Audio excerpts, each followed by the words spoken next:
No, I won't toe the party line. Long live free speech. Long live independent thinking. What we need to remember is that the non-left is not necessarily the right. Operators working for the political right, from YouTube influencers to those working in think tanks, make it look like you must pick a side, that if you are non-left, you need to join the right. They only say that because of their political incentives. There is no truth to this. In fact, the coaling of non-left people into the right has only served to limit their individual free thinking and lead to more tribalism and polarization, with power-hungry politicians and the vested interests they serve being the only entities that benefit from this. This is why I believe non-left people need to not only resist joining the right, but also to critique and challenge it way more than we do now. But this is something I will leave for another article. My point here is that non-left doesn't equal right, and a non-left worldview and political program does not need to be right-wing or reactionary. This must be made clear.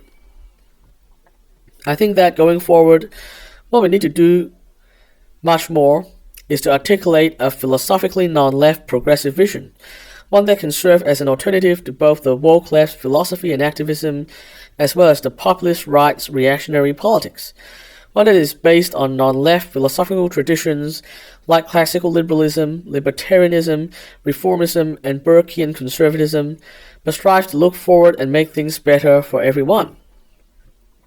I will call the worldview and its associated reformist program a philosophically non-left progressive vision. It is philosophically non-left because we are not going to be beholden to the many maladaptive philosophical assumptions of the contemporary Western left.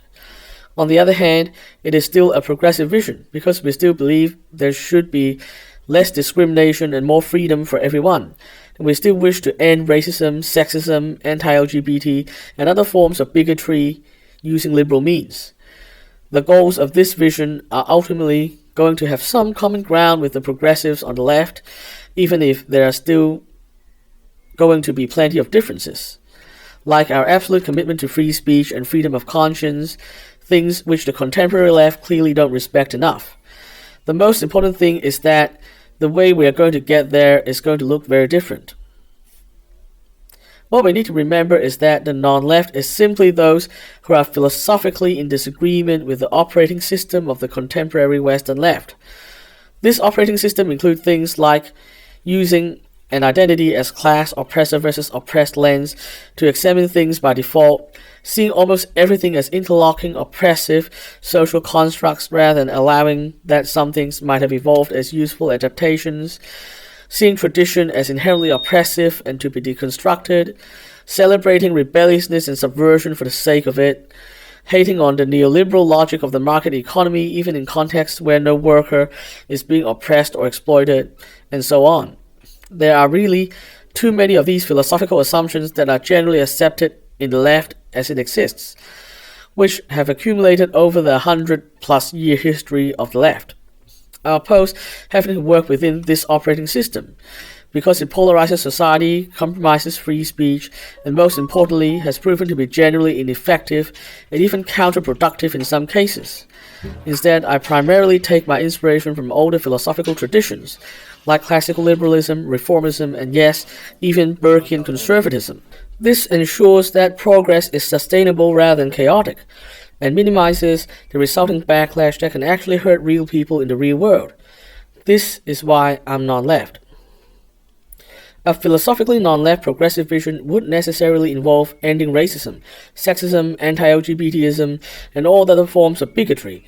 It would also necessarily involve an aspiration for world peace, rather than the forever acceptance of the might makes right status quo among countries. Despite being constantly critical of the philosophical left, there is logically no way for those committed to these goals to fall into the trap of right-wing reactionism, due to the very clear incompatibilities.